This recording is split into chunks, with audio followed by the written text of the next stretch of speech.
Hi friends. Bharat Pakistan మధ్య గొడవల కారణంగా ఐపీఎల్ 2025ను బీసీసీఐ వారం పాటు నిలిపివేసింది.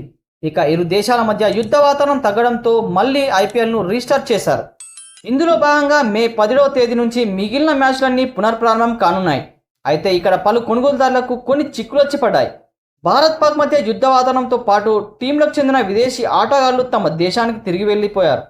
ఇప్పుడు తిరిగి ఐపీఎల్ ప్రారంభమవుతున్నా ఇక్కడికి వచ్చేందుకు నిరాకరిస్తున్నారు. కొందరైతే అంతర్జాతీయ టోర్నీ కోసం అక్కడే ఉండిపోతున్నారు.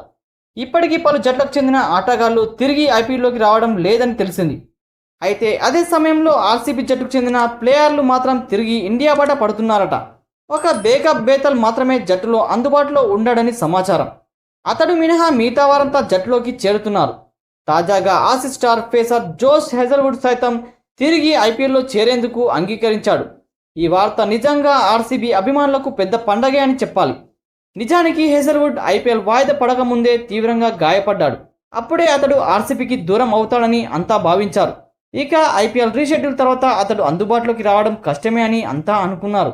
అదిగాక world cup championship final match కూడా జూన్ 11న ఉండడంతో అతడు ఇక రాడని అందరూ ఫిక్స్ అయ్యారు. కానీ వాటన్నింటినీ ఒప్పించుకొని హెజల్వుడ్ ఐపీఎల్కు తిరిగి వచ్చేశాడు. అంతేకాదు అతడు మాత్రమే కాకుండా ఆర్సీబీలోకి మరో బౌలర్ వచ్చి చేరాడు. దక్షిణాఫ్రికా ఫ్రేజర్ లుంగి ఎంగిడి కూడా జట్టులోకి చేరాడు. వీరితో పాటు మిగతా విదేశీ ఆటగాళ్లు ఫిల్సాట్, టీమ్ డేవిడ్, అలానే లింగ్ స్టీవ్స్టోన్ ప్లేఆఫ్కు ఆడేందుకు గ్రీన్ సిగ్నల్ చేశారు. అలాగే రొమారియో షెఫర్డ్ తమ బోర్డును ఒప్పించుకొని తిరిగి ఆర్సీబీలోకి వచ్చేశాడు. దీంతో విదేశీ ఆటగాళ్లంతా ఐపీఎల్ లీగ్ అయిపోయేంత వరకు అందుబాటులో ఉండనున్నారు.